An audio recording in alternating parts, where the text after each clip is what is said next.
Good morning, guys. This morning I'm going to talk about know your credit rights. Just hang on 1 second. I see my internet is a bit unstable, so I'm going to just stop my live stream. So that will be a bit better. So today with regarding your credit bureau status and how to identify and what is your rights on the credit bureau and how to identify mistakes on the credit bureau. So what I'm going to do is I'm going to just start off with sharing my screen on a PowerPoint. Just hang on 1 second. Just share the screen quick.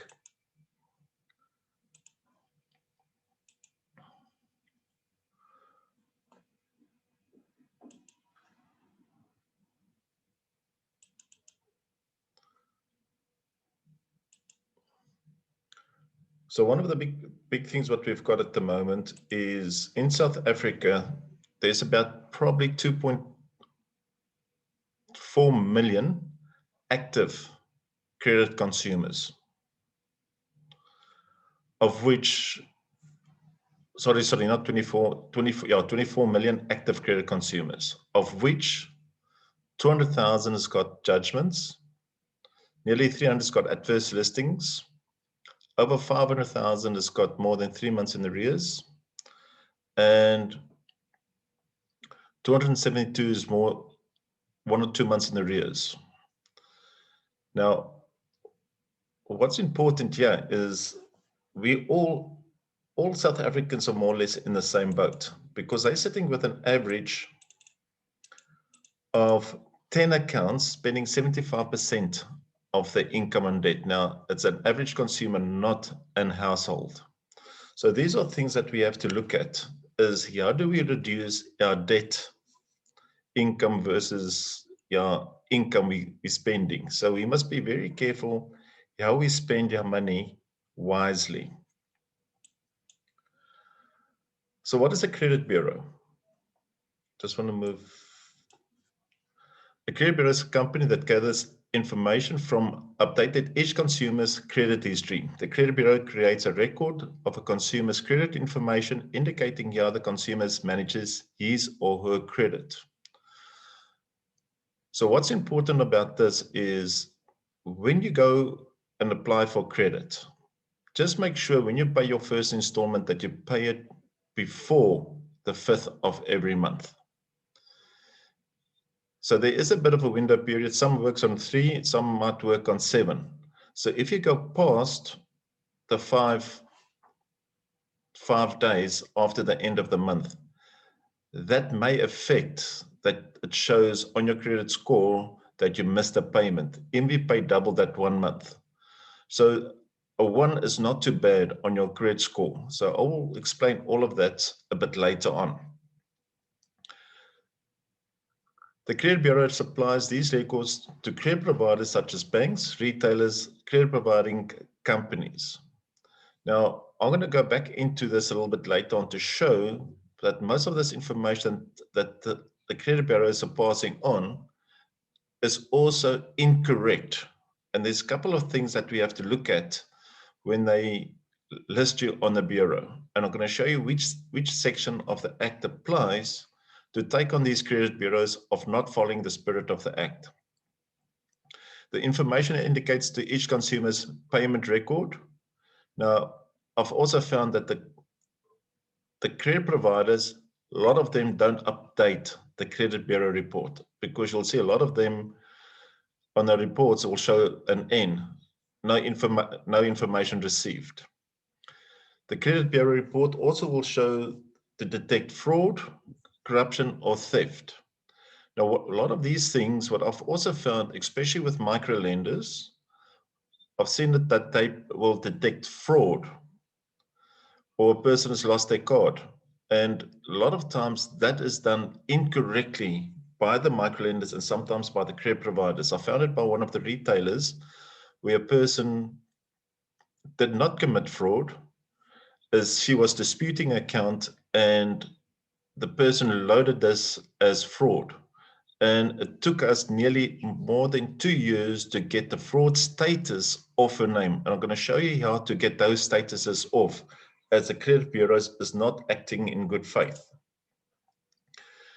So when applying for credit, the credit provider uses your information you received from the credit bureaus to assist your application. Now, I've got a problem with this.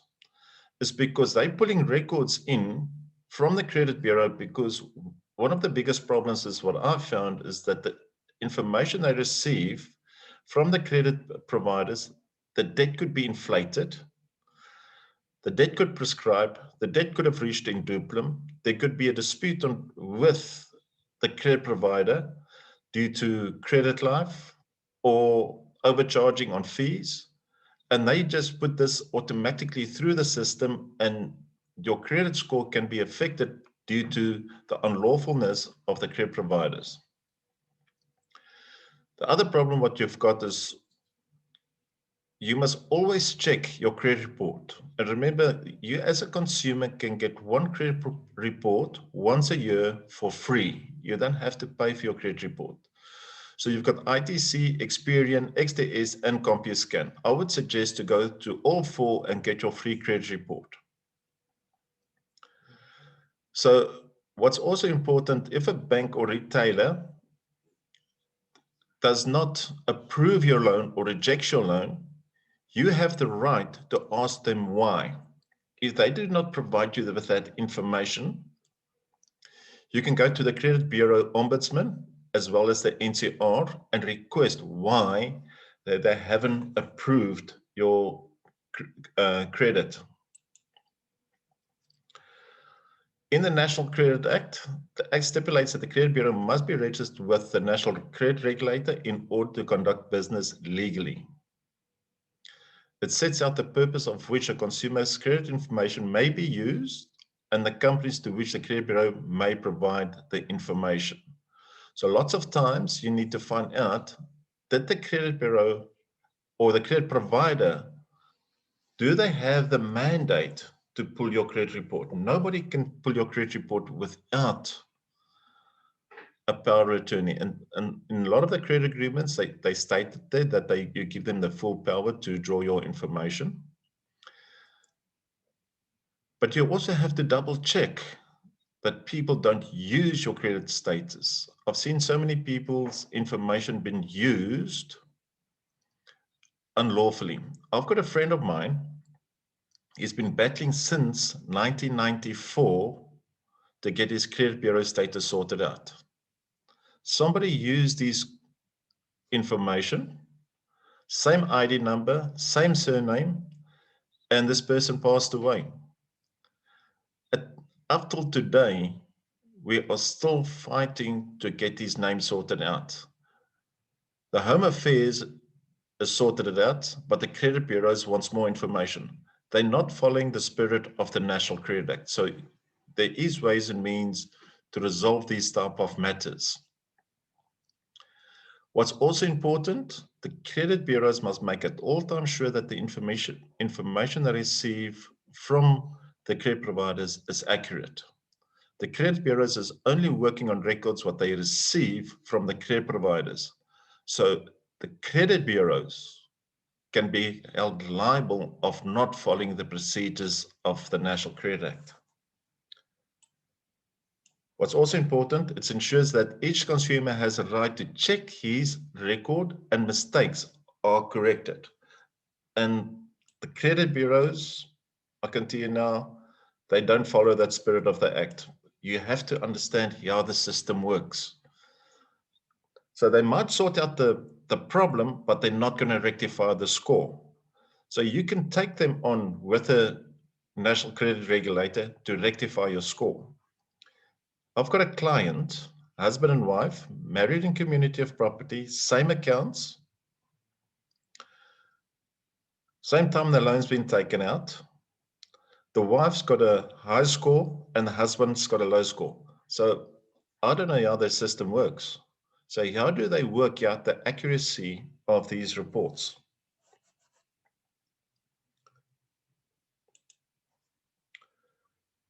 So what's important, in section 70, paragraph 4 says, within 20 days after receiving a copy of evidence, a person who challenges the information held by the credit provider, the credit bureaus, and national credit may apply if this debt is prescribed. So what I'm saying to you is a lot of the debts gets prescribed where the credit provider is loaded the stuff. So you can put a complaint in and the credit bureau has to remove this information from the bureau.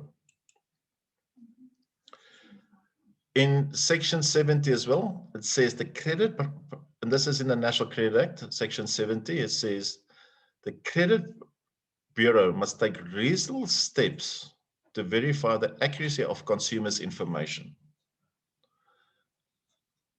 In paragraph H, it says not to draw negative interference about or issues negative assessments of a person's creditworthy merely on the basis that the creditor has no consumer's information concerning that person.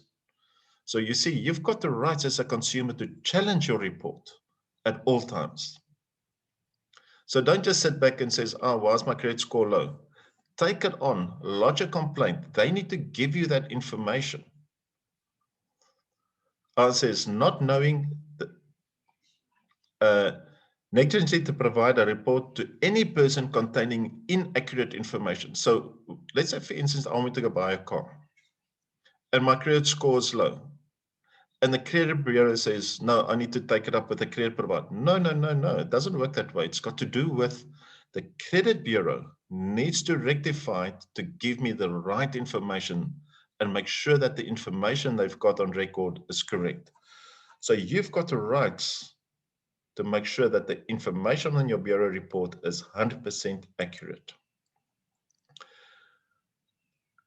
You'll see the reason I put this in, there's 3 credit bureaus on here from a particular company which does credit reports.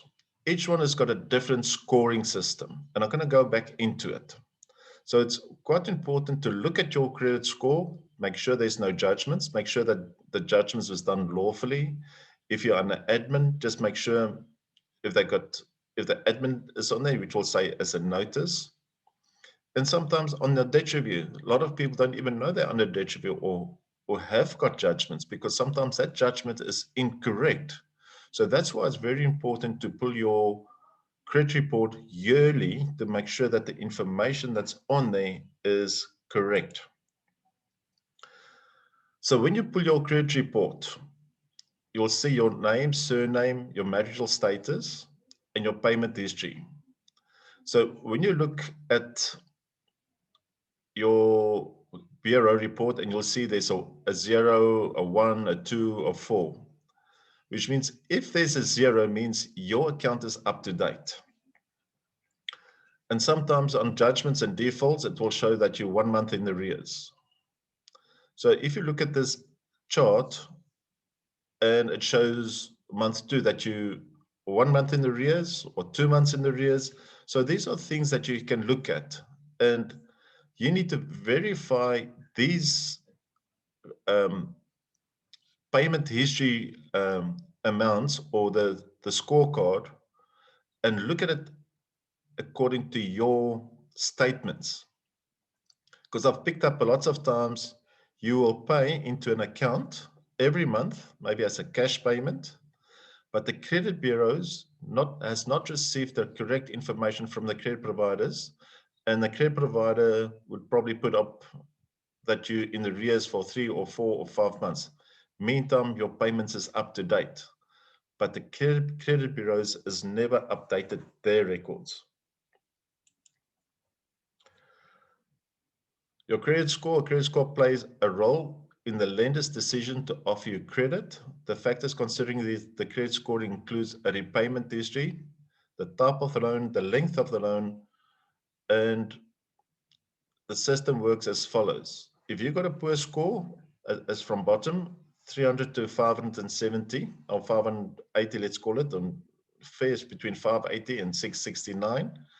And good is between 670 and 739. Remember, these scores is from different credit bureaus. Some only go up to 700, some might go to 800, and some of them might work in reverse. So that's why it's important to look what each credit bureau's scoring card is, and if it fits in the profile that sits in your if it sits in your credit profile, which I'm talking about is if you looked at your payment history and all your accounts, your car installments, your credit cards, your retail stores, make sure that your payments relate to the amounts that's in your credit bureau's scorecard, because each credit provider has got their own payment history in there, and you can look at when you defaulted, if there's a judgment, when last the payment was made, and see and verify that against your own statements. Just hang on there. So on that note,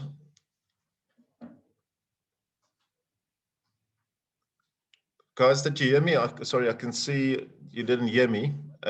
Did you hear this, everything that what I said going forward?